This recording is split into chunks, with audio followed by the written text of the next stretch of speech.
I guess we should start talking about specifics.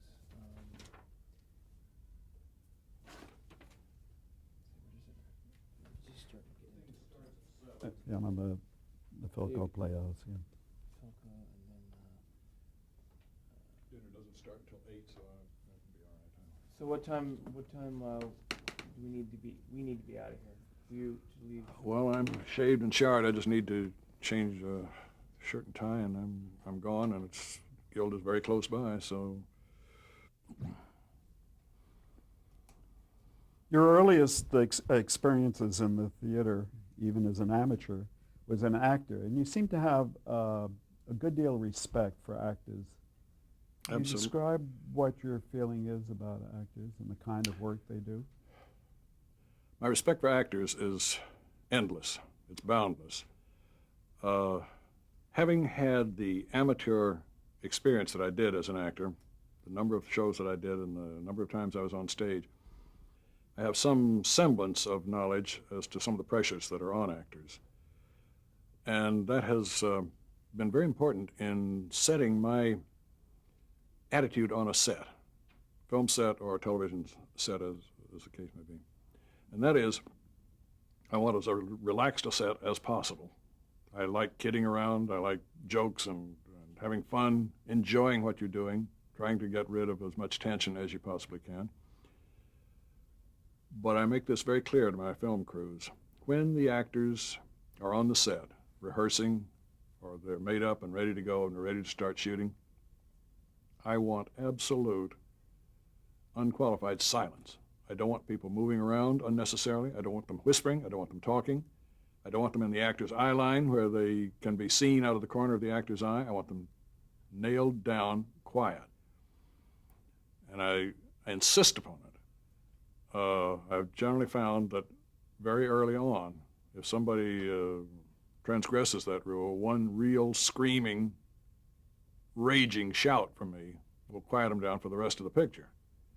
And I really do get furious. I lost my temper several times at somebody unwittingly, carelessly, moving around right behind an actor can see him, or whispering, or talking, or doing something, or dropping something they shouldn't have in their hands at all. And I really get angry. I don't have to do it very often.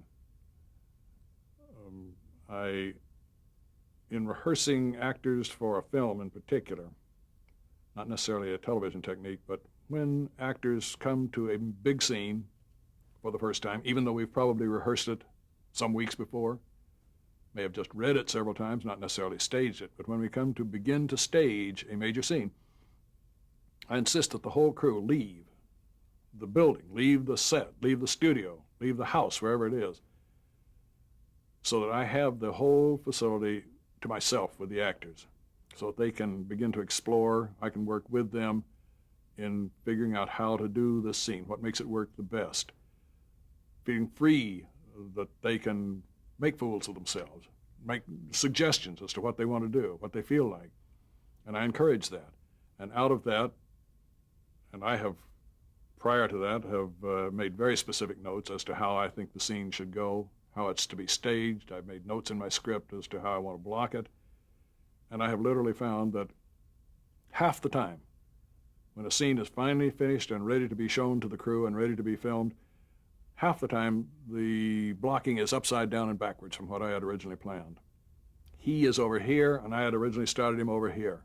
And she is walking in the door, and I originally had her sitting in the chair. It's all kinds of changes.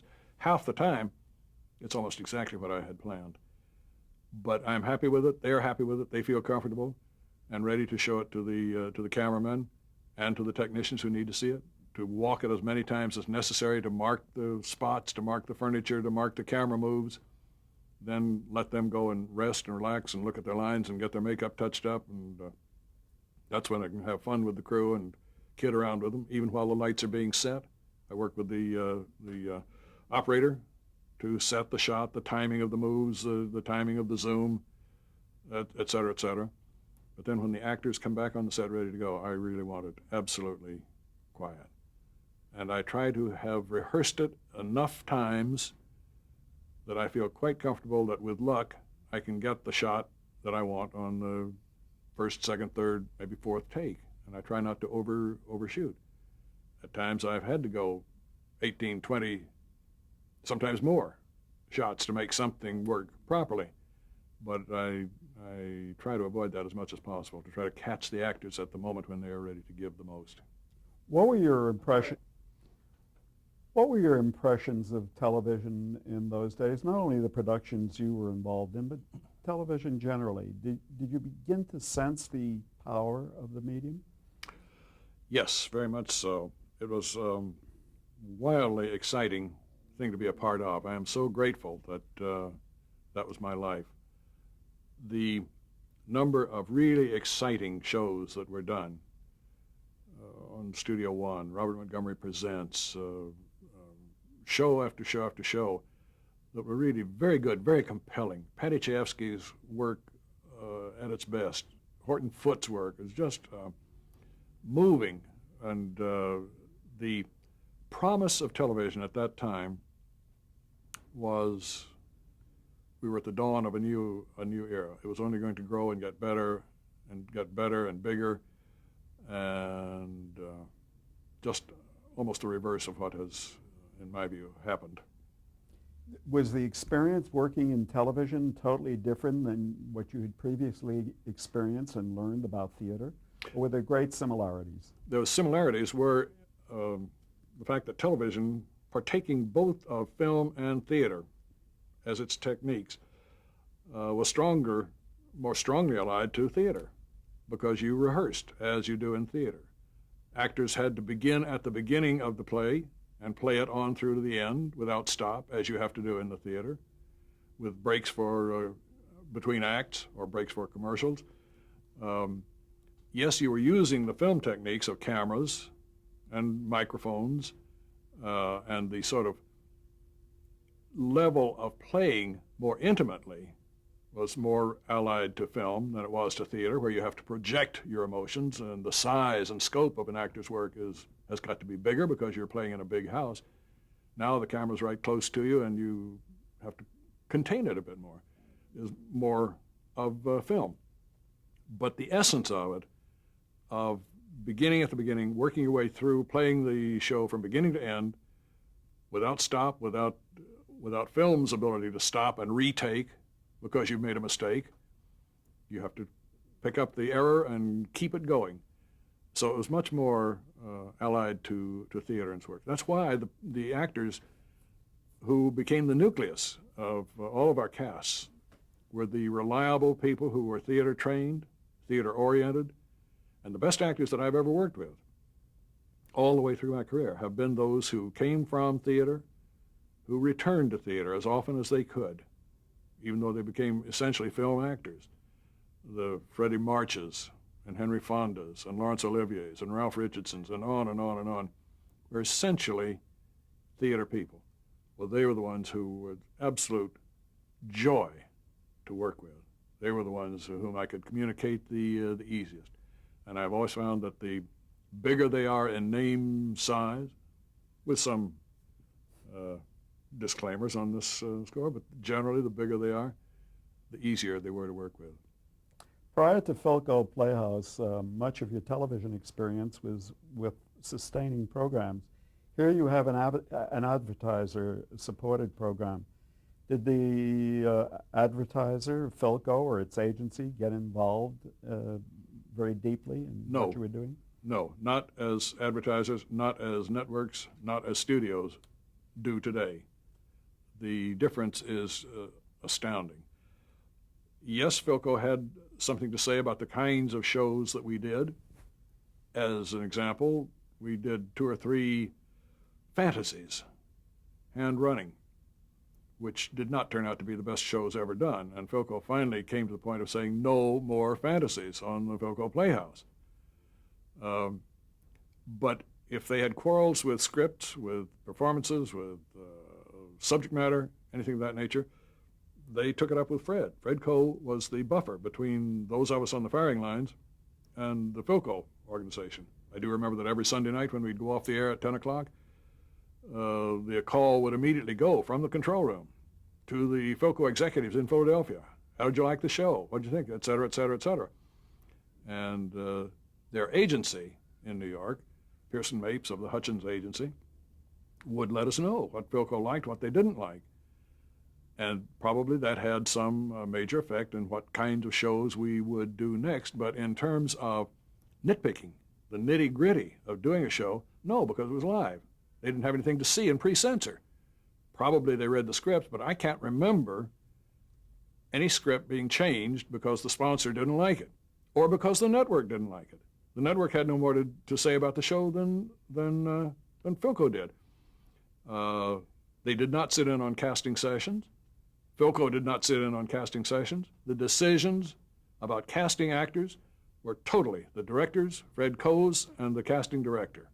Nobody else. Now, again, probably behind the scenes, if there were some people whom Philco didn't like or the network particularly didn't like, Fred probably heard about it. But he was of such a nature and was a man of strength to shoulder that away from us. We never heard it, up until the blacklist came along. And then it became a major crisis. It became a major matter. What kind of boss was Fred Coe? You had to report to him. Fred was the most wonderful teacher and friend in the world. Fred was very demanding. What he wanted was the best that everyone could give. And if you didn't give your best, or were slacking off, or were careless, or were not thinking through what you were supposed to be doing, you probably would not come back on the show. You wouldn't work again as an actor or as a technician or whatever. Fred had a monumental temper. He had a volcanic temper. It was always triggered by inefficiencies, carelessness, things like people walking around in the studio making a little bit of noise during rehearsal. Fred would charge up beside me and reach down between the technical director and me and press the button and scream into the microphone. Who is that walking around down there? Get his name. I want him off the show. I don't want to see him in the studio ever again. And boy, when that voice echoed around the studio a few times, it made a very specific note. People did perform professionally. The one aspect of Fred's career, I guess, that sort of triggered his explosions more than any other was the sound man. Sound effects going wrong would set Fred off like a rocket. I think he had some bad problems with sound men once upon a time. I remember one of our early shows, we had a little piece of film of a dummy falling out of a window, supposed to be a body, and hitting on the pavement of New York, but the sound effects came about a split second before the body hit the surface. Fred was fit to be tied, but that sort of thing would trigger it. But Fred was a wonderful, creative producer. He was the best director in television, and he returned to the hot seat and would direct an occasional show just to give us a week off, which we desperately needed, when there were just two of us doing alternate shows every other Sunday night. And the whole 2 weeks preceding, we were casting and rehearsing and planning. Fred's task as a producer-director was, I think, to overcome his own basic knowledge that he was a good director. He wanted to direct, he liked directing, he liked working with actors, but to pull that back and not impose himself upon us as the directors. He never scolded us for a mistake. He never screamed or yelled at us or the actors. It was always the technicians. He had hired us, obviously, to learn to direct his way, which was a certain kind of camera work. He liked low cameras to see the eyes of the actors. He liked shots well matched from cut to cut. He liked over shoulders to be not a whole hunk of a back and a small face opposite. He wanted that camera framed very, very tightly on the foreground figure and the emphasis on the face facing the camera. And any numbers of things of that nature that he just drilled into us. He did not like unnecessary camera moves. He did not like unnecessary camera cuts. If we'd take a shot in rehearsal on a Saturday afternoon, many is the time, there would be a little bit of a pause, and Fred would sort of say in my ear, Pappy, you really like that shot? And so very soon I learned to say, no, God, no, Fred, I hate the shot. What's wrong with the shot? And then he would suggest something. And he was always right. I remember one show that I did when Fred was not there for the Saturday rehearsal. It was a courtroom scene, and I had very artfully planned the show for panels behind the jury and behind the judge to be there so that cameras could come through those camera ports to give angles on the participants in the trial. And I had blocked the show, it was a whole act of one show, crossing the line so that people who were looking to the left should be looking to the right. If you orient off where the audience knows they are in the courtroom and where the preceding shot had showed them to be, and they're looking right to left, suddenly when you take the close shots, they were looking left to right. Well, Fred hit the ceiling, and rightly so, and I didn't realize what I was doing. And he made me sit down right then and there and change every one of those shots between rehearsals before we went into dress rehearsal. And I was able to do it, fortunately, and cut this shot and put it on this camera and put this on this camera and give the notes to the cameraman. And he was absolutely right. But aside from that monumental transgression on my part, it was a dumb thing to do, and I just was not paying enough attention. He would never take that kind of note or that kind of tone. I remember once we did get into an argument on a very early show. It was a show about Jefferson Davis, before and after the Civil War. And the whole Civil War was shown to the audience by means of a Confederate battle flag flying, floating in the breeze, run by a string and a prop man pulling the string. Names of battles supered along the bottom of the screen, one after another. The strains of Dixie swelling up, and smoke rising to fill the screen and sort of eradicate the flag, which slowly drooped as the battles marched on and Dixie slowed down, and you finally came to Appomattox and the flag dropped and the smoke filled it, and you were through with the montage. Well, it's intensely complex. We had some film to super. We had to keep the flag flying. You had to make the smoke the right amount of density and get it up there at the right time and timing it with the music. And it did not work in rehearsal, and it didn't work in the run-through. So now we're only about 2 hours away from airtime, and Fred was saying, Pappy, you gotta have to cut that thing down. It's not going to work. I said, Fred, it'll work. I know that it'll work. It's just a matter of my doing it. He said, I think you ought to change it. And we went through dress rehearsal. And again, it did not work. It was just screwed up to a fairly well. And Fred said, Pappy, cut the montage. I said, no, Fred, God damn it, I'm not going to cut it. I know I can do it. He said, all right, go ahead and do it. Very much to say, I've got your number, Charlie. So I took a deep breath and we did the montage, and it worked. It worked absolutely as it should have. And as soon as I got up out of the chair for the commercial break, Fred came up behind me and patted me on the shoulder and gave me a handshake. And I said, thank you. You indicated earlier that you did a Philco Playhouse every other week. So in the course of a season, and which would this have been your second season with the show? How many did you wind up doing? Since Fred would come in and do a show every 3 months or so, and once in a while for vacation time, he'd bring in another director to give us a month's vacation in the summertime. We probably, in those first 3 or 4 years, did 22, 23, 24 shows a year. I think very close to that. After about 2 years of that, then he brought in a third director, Vincent Donahue. So then we only had a show to do every third week, and that helped it a great deal. Who was the second director? Gordon Duff was the first one, I was the second, and Benny Donahue was the third. Arthur Penn came in later when Gordon was promoted to become Fred's assistant. Please tell us your impressions of Gordon Duff.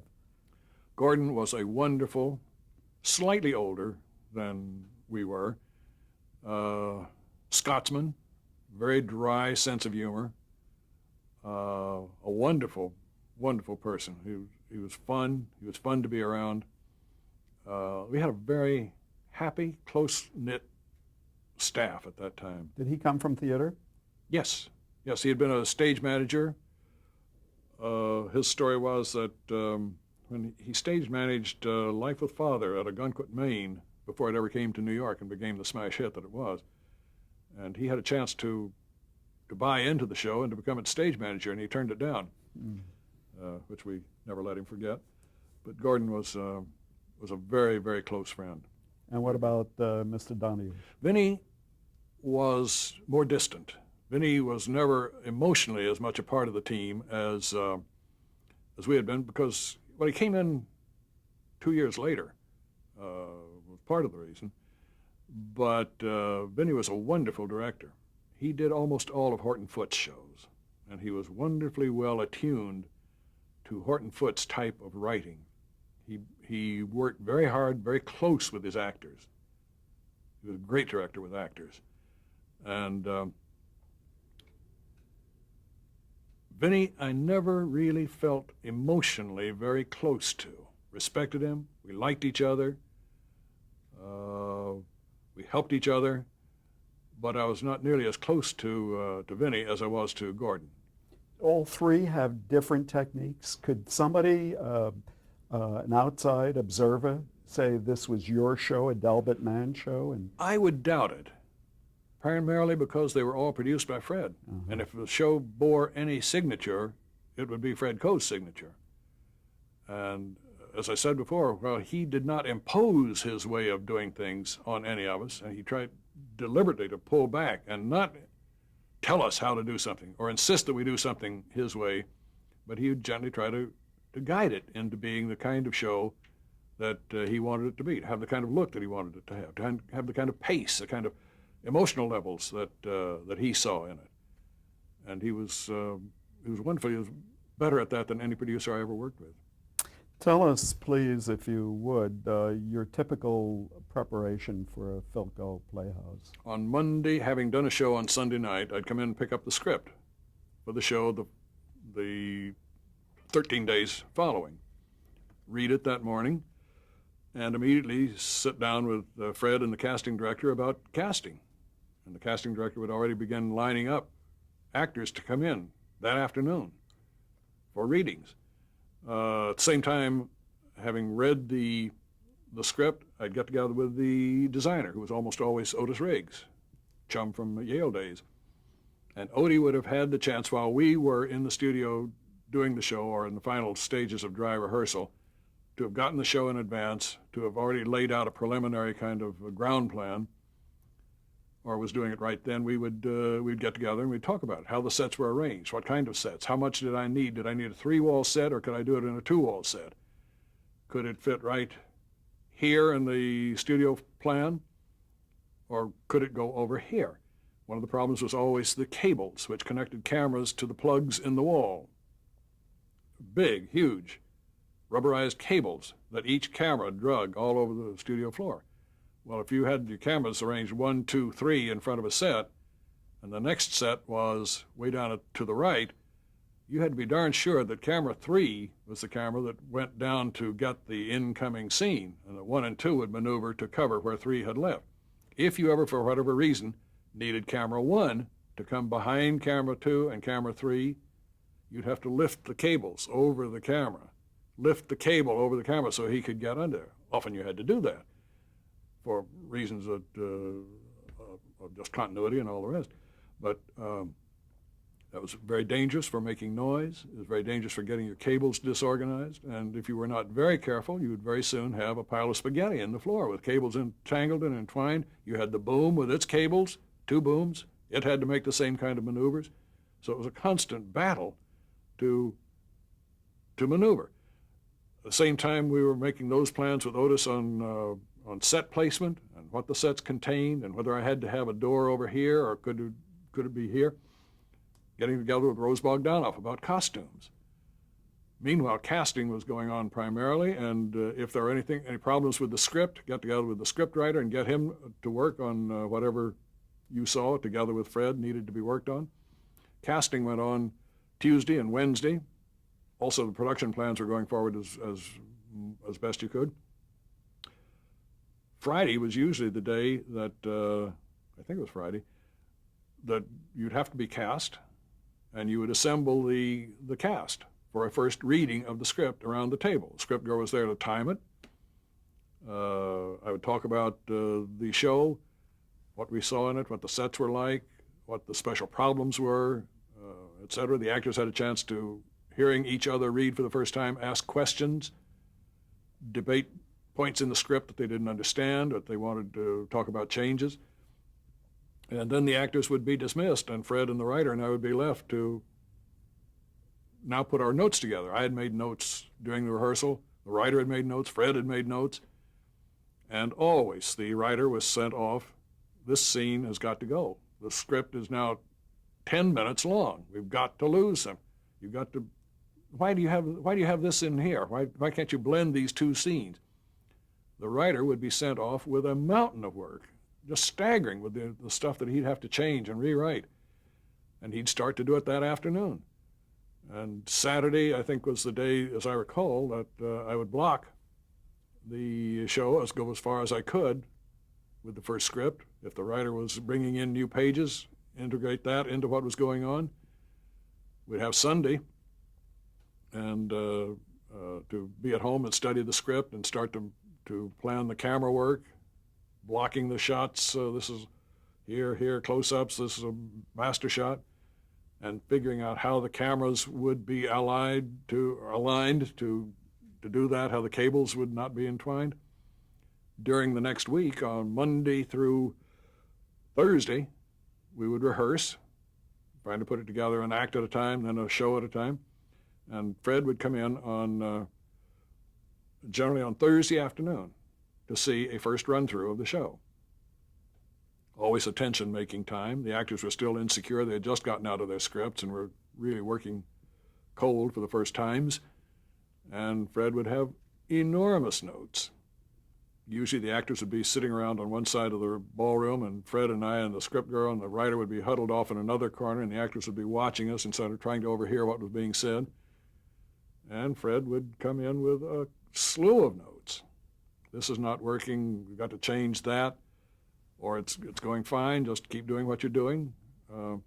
He'd leave with a cheery word to the actors, and the director is now left with the actors to give them his notes and the producer's notes. And then with whatever time was left, rehearse and work on the scenes or whatever was needed work on. Friday was the last dry rehearsal day. Fred would not come back to that unless the show was in such bad shape that Friday afternoon he needed to see something, to see if we were able to make the changes that he had requested. But normally the director was left to work out those changes and to rehearse full through the show, play it a couple of times, trimming it down for timing all the while, and refining the camera shots. The technical director and the audio man and the lighting man would sit in on that Thursday afternoon show or Thursday morning show rehearsal that Fred sat in on. And with the floor plan in front of them and my markings for the cameras, the script girl would have already planned all of that. I had given her my notes. She had targeted, penciled in on each set where the cameras were, where the mic booms were, what the light problems were. They would then go off and make their notes and make their lists to transmit to their crews. Saturday, we'd move into the studio to block on camera, which was always a hellacious day. We would be very lucky if we finished 2 of the 3 acts by Saturday afternoon.